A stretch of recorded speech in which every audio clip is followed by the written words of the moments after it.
Well, I'd always thought I wanted to be an artist from really a young age. I don't know, I was lucky or whatever it is. And so I painted all through high school, and I've always wanted to, I guess, create something out of a bunch of little stuff put together.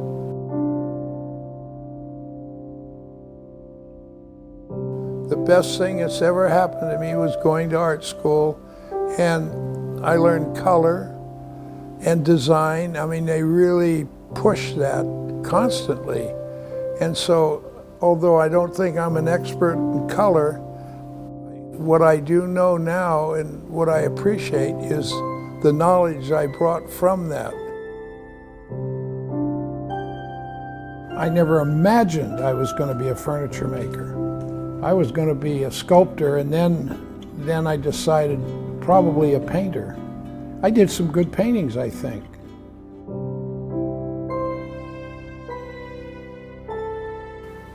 I don't know what motivated me to make this.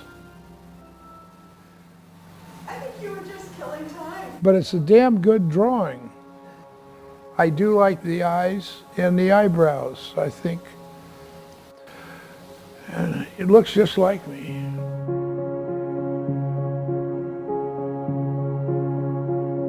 As I told you when I went to art school, if I remembered this stuff, it has become intuitive, but I'm always using principles that I believe I learned in arts and crafts and design. And the design was mainly design, drawing and painting, but those designs carry through to three-dimensional work too. It's just, you know, just using the right colors or using the right shapes.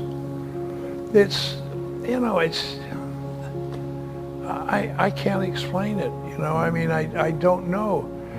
I can't say, oh yes, I designed this, but that's on paper. I don't think I need it. Now, many people would probably say you sure didn't learn it. You need something, but those guys don't like me anyway. Well, a piece of wood that has a shape to it, it's just your building. Yeah. So you're just building on something, and that would be maybe an idea, but I really don't think I build anything from an idea. It's a vision.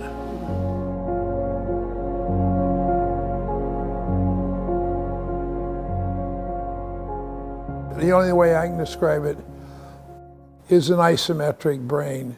So as I'm working on one piece, I kind of know what I want to do. A piece of work is constantly in flux, but I know what this piece is going to be, so I'm thinking of another piece. And another thing I really miss not working, I haven't done anything in 2 years because of some health issues. And what I really, really miss is at night going to sleep, because I can go to sleep thinking about what I'm going to do tomorrow morning. And that was just a joy, you know, a color that I was going to try, or what piece of wood goes where, or is there a drawer there? So I really miss that. He follows threads, you know. His whole goal is pushing the edges, you know, just always seeing how far he can take something and where he can take it.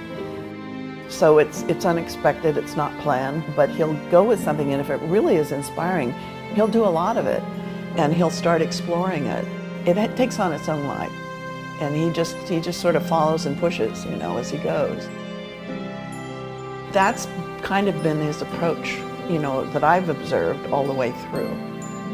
I guess you know me a little bit after 60 some odd years.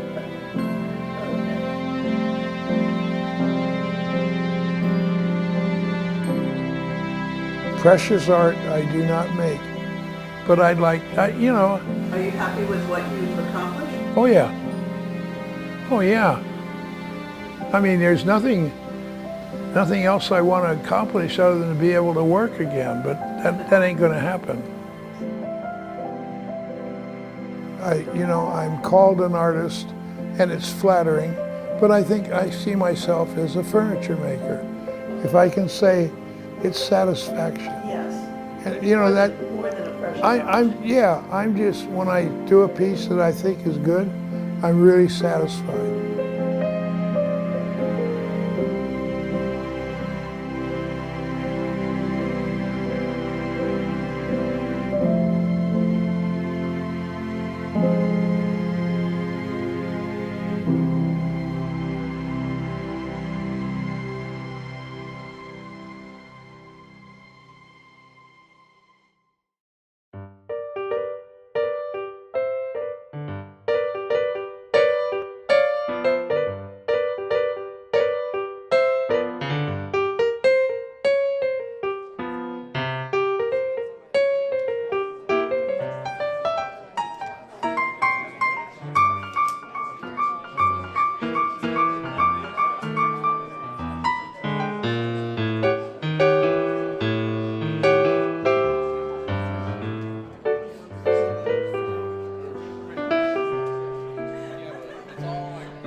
No.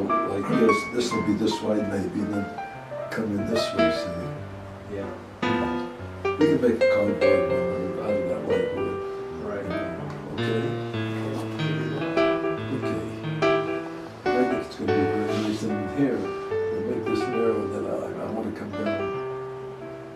Not that far, but What are the arms going to look like? then the arms, that's what I'm wondering. I think on these, because this is so low, I think we'll have arms like this. As he got older, and especially after he got into his 90s, Just like this. I don't know if there was just a sense of urgency that he had, being that he was getting older, that he thought, well, maybe if there's a chance that I could take some time and make a couple new pieces, that maybe it's the time to do it. Maybe I don't have too much more time in this world, and so it was towards the end of 2008 that I would say in the fall of that year that he started expressing to us that he was going to maybe do maybe 3 chairs that were new pieces, completely apart from anything that he had done up to that point.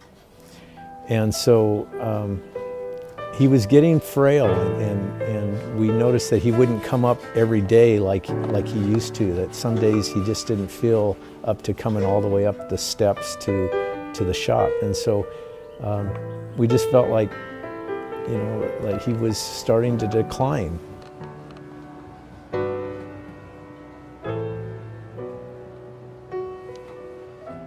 And it was like 2 pieces I need to do before I die. One of them was the chase, and the other one was a low back rocker. He started making them, and one day I'm coming over, and now Sam's 92 years old at this point. I came over for a visit, and I asked the guys where Sam was. He says he's in the studio. So I'm looking around, I see nobody in the studio, so I call out Sam. Sam, are you in here? And I hear this weak voice coming from the middle of the studio, so I walk to it. I'm going to start on another one right away,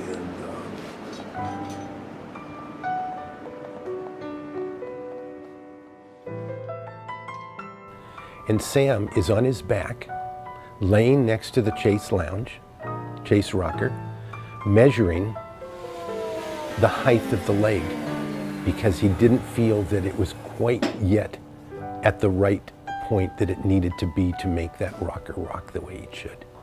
But 92 years old, laying down on his back, doing the final measurements on that chair. And the chair turned out beautiful. I just want to get inside of it. This was one of the last pieces that Sam designed, and one of the last pieces on his things to do. And it turned out beautiful.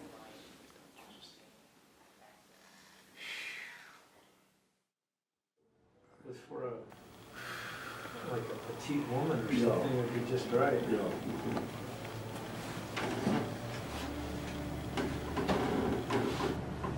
I was in bed and I got up and made a quick sketch of it. They were, what the heck are you doing?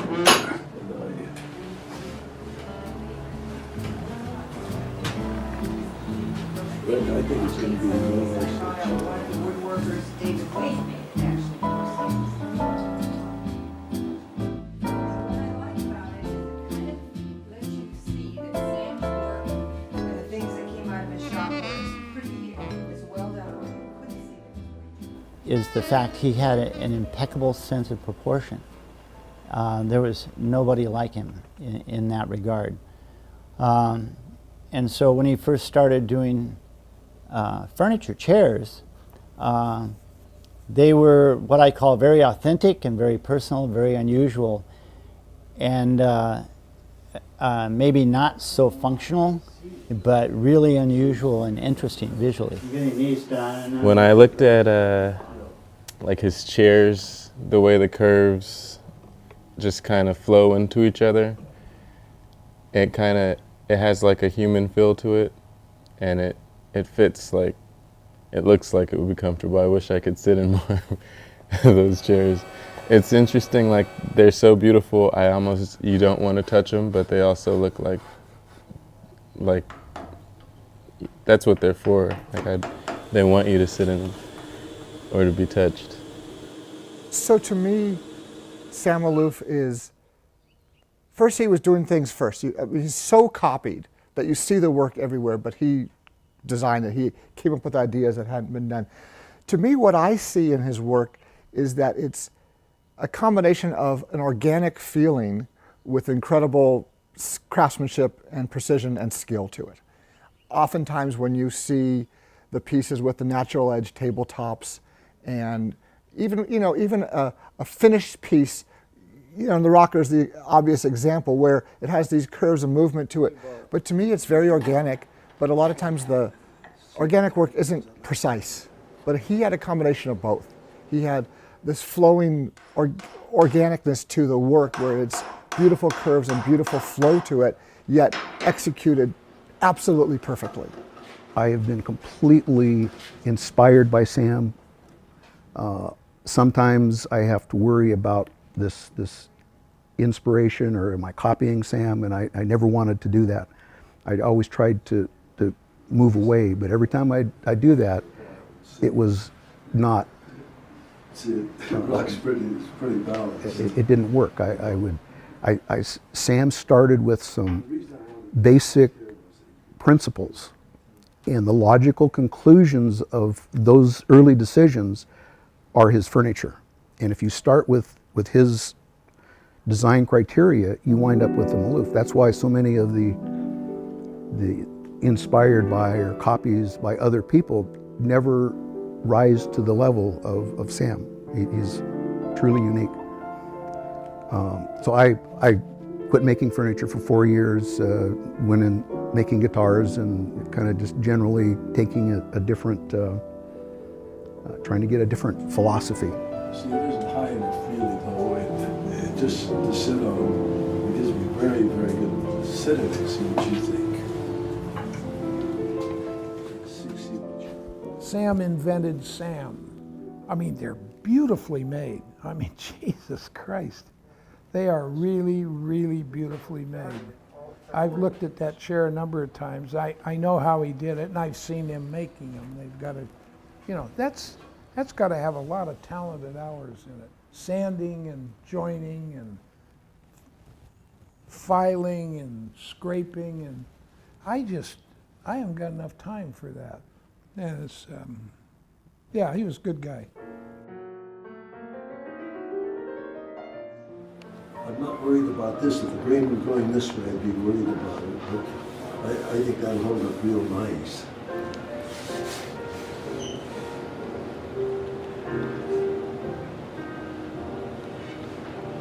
She looks real nice.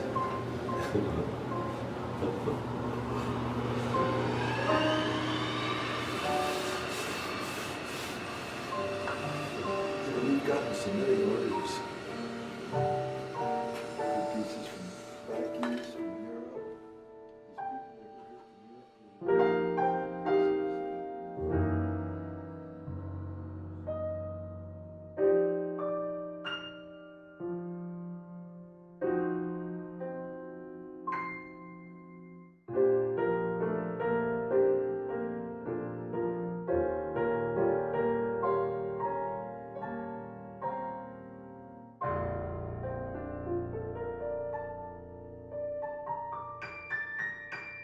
This was in the early 50s.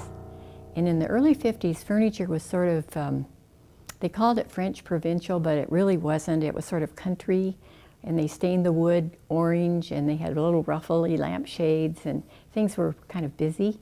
And here was this very simple, beautifully proportioned dining room table of walnut with beautiful grain, and the light was shining on it, and I cried. I said, that is the most beautiful piece of furniture I've ever seen. And so I was newly married, and my new husband said, we could call on the maker and see if he'd make us one. So we came to visit Sam and said, we're newly married, we don't have a savings, we don't have a house, but someday we'd love a dining room table that you make. So we started paying him $35 a month. And some years passed, and we bought our first house, and I called and I said, quick, Sam, we bought a house, make the table. So he made a table and brought it over, and it was the first piece of furniture we had. We didn't have chairs, we didn't have, we had a player piano and Sam's dining room table and borrowed chairs for our first house. So that's how we got to be friends, and we were friends from the early 50s on. And through the years we acquired more pieces of furniture, and then Cupid flew in the door and we fell in love, and he had lost his first dear wife, and we got married in, when did we get married? It's been 14 years ago. So that's how we met.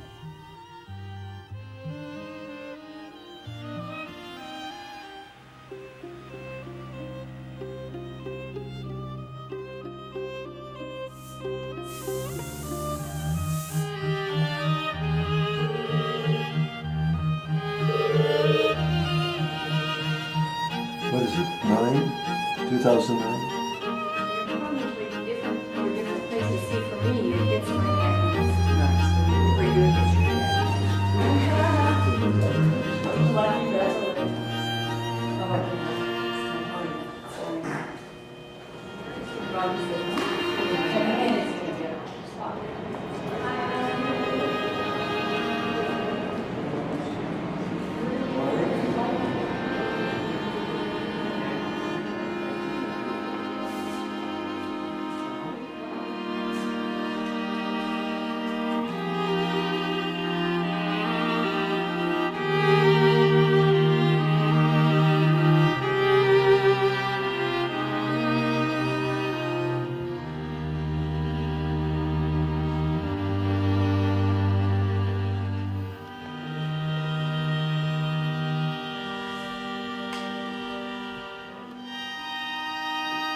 Back in the 60s, I used to get criticized by, Sam Maloof and Wharton Esherick particularly, and George Nakashima would criticize me because of my use too much wood. That, I'm in laminating, you use lots of wood, and that I didn't really respect wood. And I respected it in a different way. I mean, Wharton Esherick and particularly George Nakashima really wanted these wonderful super grained boards. Well, I didn't want those. I appreciate wood in a different way. I appreciate it because it's a wonderful material to build with. And having a fancy grain isn't necessary. Sometimes it's fine, nothing wrong with it, but you don't have to have it because the form is what I really want people to see. May I tell a story? When I was young, I mean like 12, 14, 15, I don't know the exact age, but it would be about around 1945 or 46. My father subscribed to a little magazine called Delta Craft. It was like cheap, like 10 cents for a copy. And what that was is a little handyman kind of thing, and gave you projects to make and gave you the plans and all you needed to know to make this shelf or this birdhouse. And in one of those magazines, in I believe it was 46, there was an article on how to make a duck decoy. And what it showed was the cross sections of the body of the duck and the head, and gave you the plans. So you could cut out with your little coping saw, or jigsaw if you had one, and glue these all together. And you'd have this stair-step thing, just like we do, and you'd take a rasp and knock off the stair steps and get yourself a duck decoy. I thought that was really cool. But I never made a duck decoy. I had no reason to want a duck decoy. We didn't really have a workshop that capable of doing that. We had a few tools, but not enough to do that. Then when I was in college, many years later, studying sculpture, there was an article in one of the art magazines about a sculptor and how he went about his work. And he was a carver. And he would go to a millwork company and get them to glue up, I think usually out of mahogany, this big block of wood. So it'd be like 3 foot square and 8 foot high rectangle of wood, and then go to work carving. And when I saw that article and read that article, which I thought was pretty interesting, then I remembered the duck decoy, and I thought, he could have saved a ton of wood and a ton of time if he'd have planned each cross section. So I thought, well, I'll do that. I'll not glue up a rectangle of wood and start to carve. I will plan the cross sections so that the cross section through it at any given point is approximately correct. Well, you know, I have all through my career given myself what might be considered a goal, that I want to have this level happen, and it will fulfill a certain thought I had. And I can remember one of the early goals I had was I kept thinking a lot about how would I know if my work was being appreciated, collected, exhibited, so on. How would I know if it was being appreciated the same as sculpture? And I thought, well, one thing that you can actually measure is how many dollars.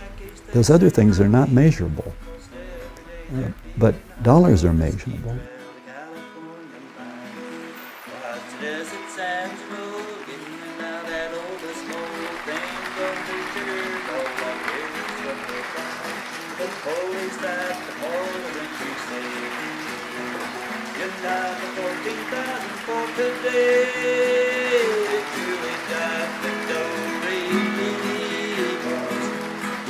Got the do, re, mi.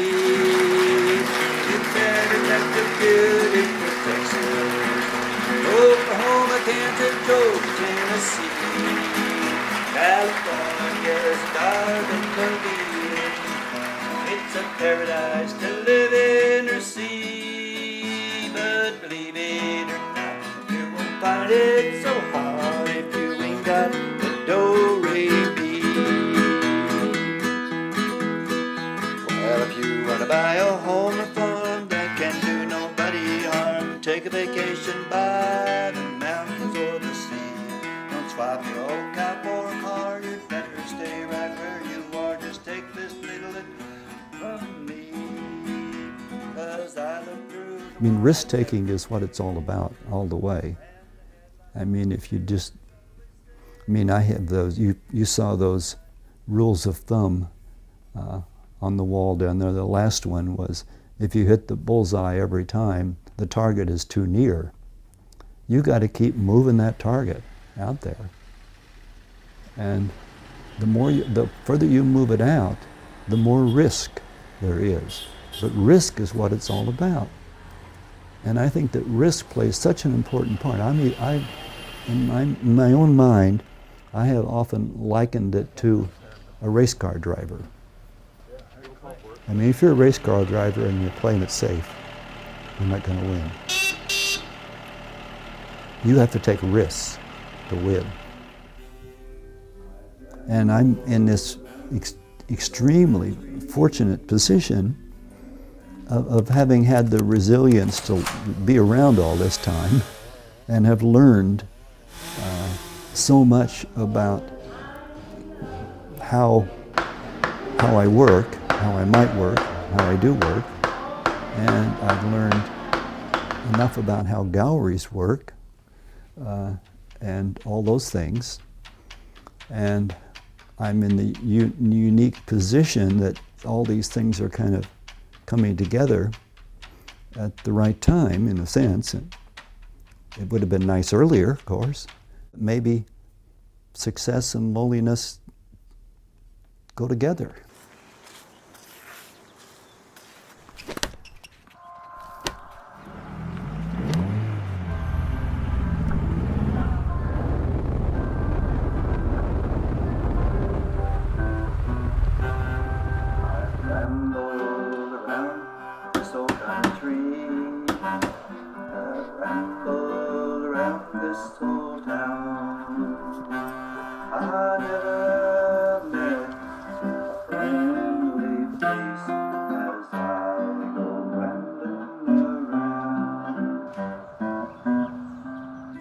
Sweetheart and my family are left in old hometown.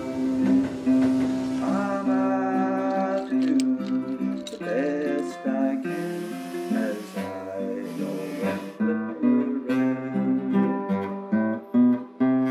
My mother hoped that I would be a man of some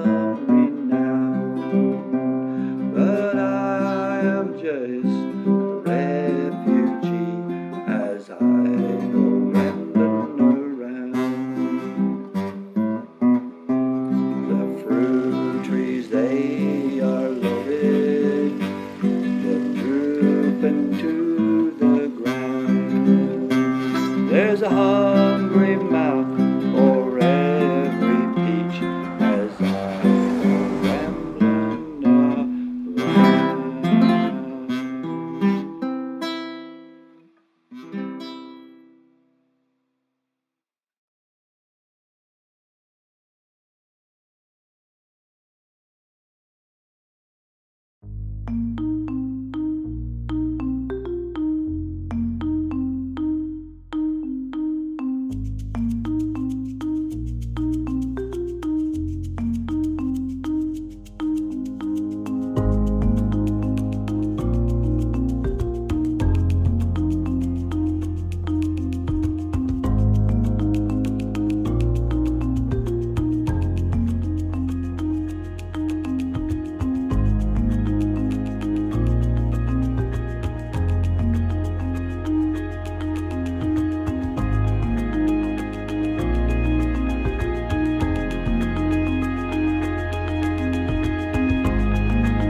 My name is Mira Nakashima. I'm the daughter of George Nakashima, and I worked under him for 20 years as his design assistant. And when my dad passed away in 1990, we had most of this wood off-site with no place to go.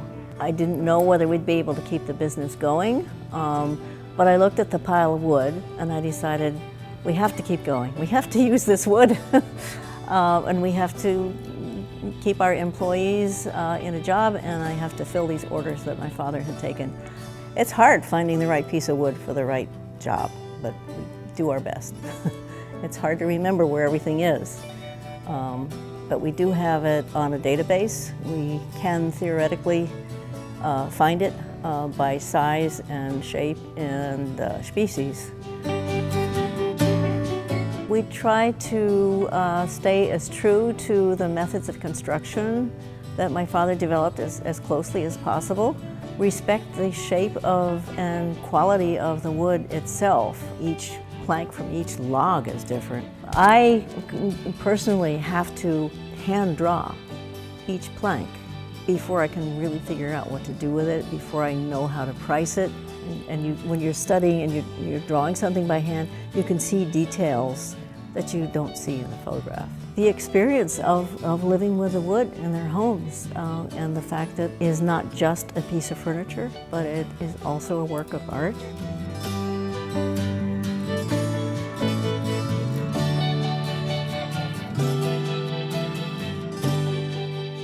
His journey through life, he was always a seeker, and he finally found that he would, through his relationship with trees could be teachers, that they have so much to teach human beings, just their way of life, the way they live, and connected to the earth, that would be his way of connecting with nature, connecting with other human beings. So in his life work, he was taking pieces of trees that had died, but still had the living spirit in them.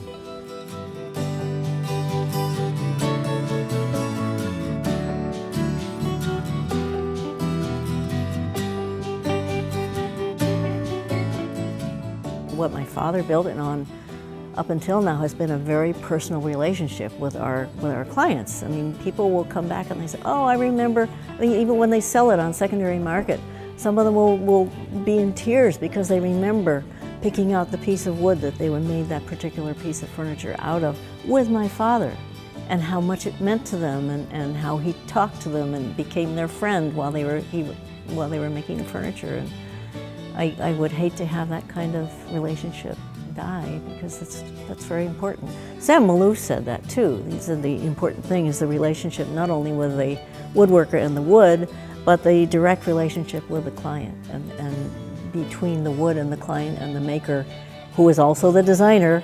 You have an integral process which you wouldn't have otherwise. And I think that's really important for us to keep going.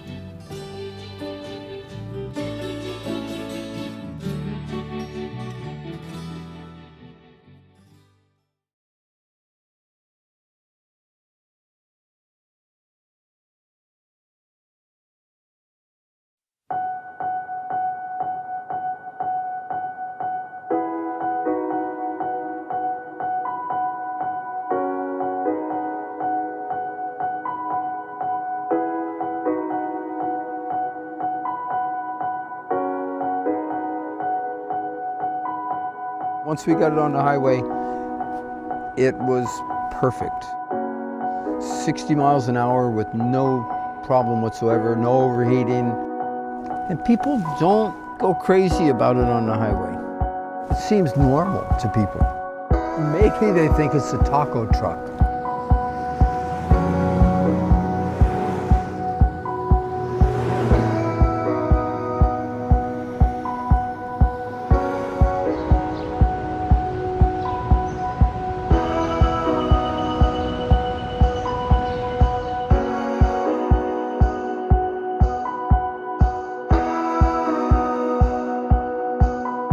My name is David Best. I'm from Northern California. I found a very good running bus, bought it, drove it home. We did a temple bus. why it was built on a bus instead of it just seemed like a fun thing to do. So it's fun to have a bus that's a temple. This is a fun piece.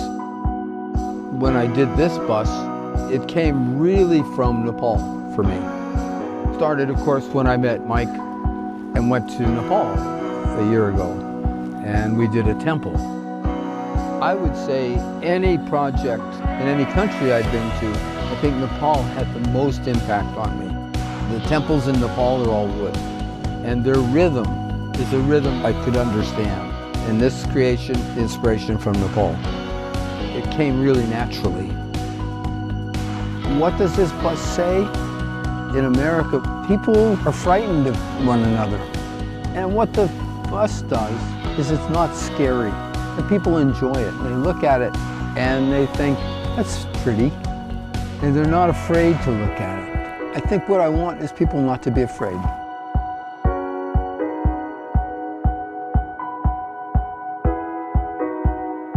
On the bus, we have blocks of wood.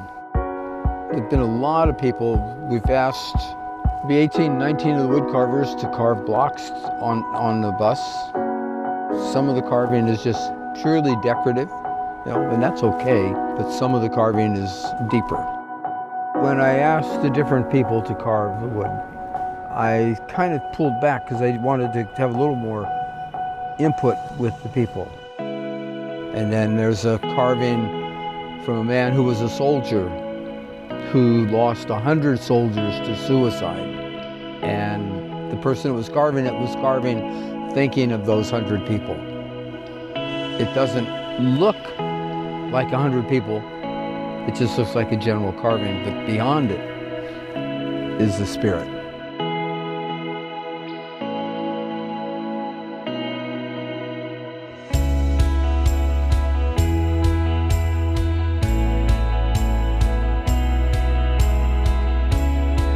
Talked to a woman.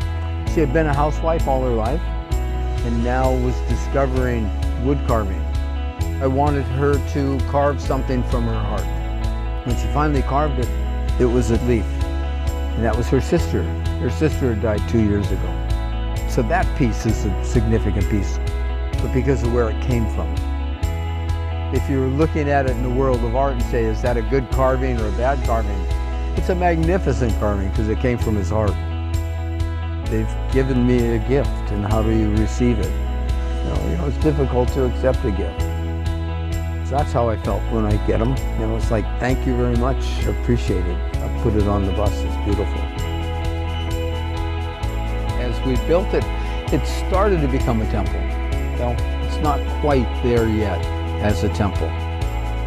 It will take that special thing that a temple has, we'll find.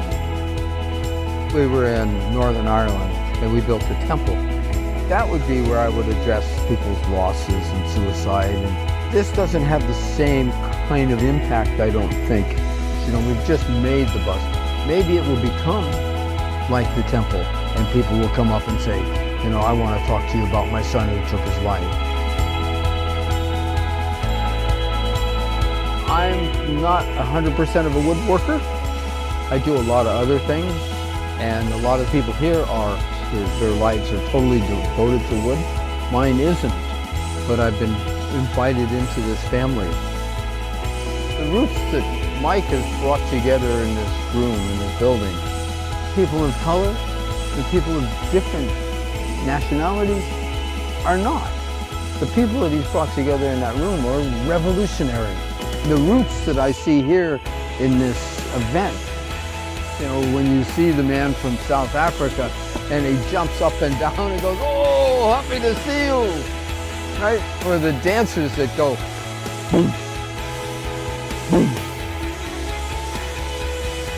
They're crazy roots. They're not normal roots. So the roots that are in that room, the roots of our planet. What an incredible opportunity to work with people that are this kind of caliber of people.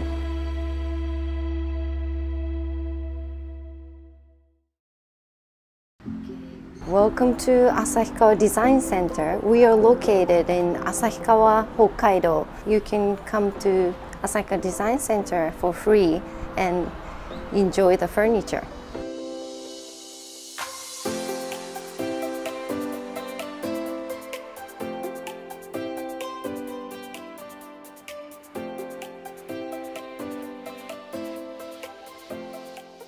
この旭川デザインセンターは、旭川が家具の製造が盛んで、そこの家具メーカーが作った施設になります。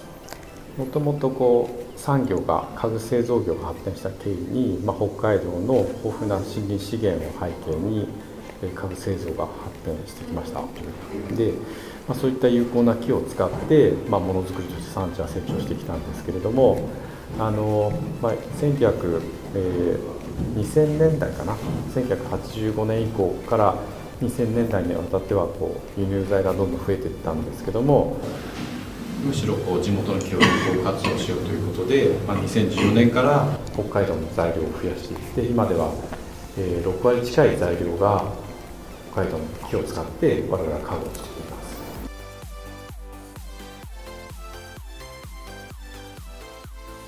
す。その旭川デザインセンターは、今年今まではインテリアショップとしてあったけど、今年からですね、いろんな方が楽しめるように旭川家具の触れるラボを作ったりだとか、旭川家具の歴史をより分かりやすいプレゼンテーションできるミュージアムスペースを作ったりだとか、家具以外の小さなクラフトが買えるようなセレクションも作ったりとかで機能を拡張しているので、ぜひ多くの方にお越しいただければと思います。このエリアは ADC ラボといって、観光で訪れた方、一般の市民の方も多く参加できる場所で、旭川家具の技術に触れる場所としています。で、基本的にはワークショップができるので、もうこのキットを作り、短時間でいろんなプロダクトができるという場所になります。ここは、ディスプレイですよね。昔旭川の家具として、こういった手工具を使って作っていたもののディスプレイになります。これの道具はワークショップでは使わないけど、本来プロはこういう道具を使って家具を作っていたっていう。旭川のこの地域は昔からデザインイベントを行っておりました。で、それこそ1990年から国際家具デザインコンペっていうのを続けて、旭川家具が世界に向けてデザインと家具の情報発信をしていく位置として、そういったことが評価されて、2019年にユネスコのデザインネットワークに加盟することになりました。旭川が、1990年からデザインコンペをずっとやってまして、そこで、過去11回やったコンペの、象徴的な作品をセレクトして展示するエリアになります。このエリアは今度は、旭川家具の歴史を紹介する場所で、50年前から、現代までの椅子をセレクトして置いていたり、ここはパーツから実際完成になるものを置いてあったりとか、さらには、映像で旭川家具の歴史が体感できるスペースというふうになっています。ぜひ世界中の皆様のご来場お待ちしてますので、旭川デザインセンターで旭川家具の技術力を体感してもらえればと思います。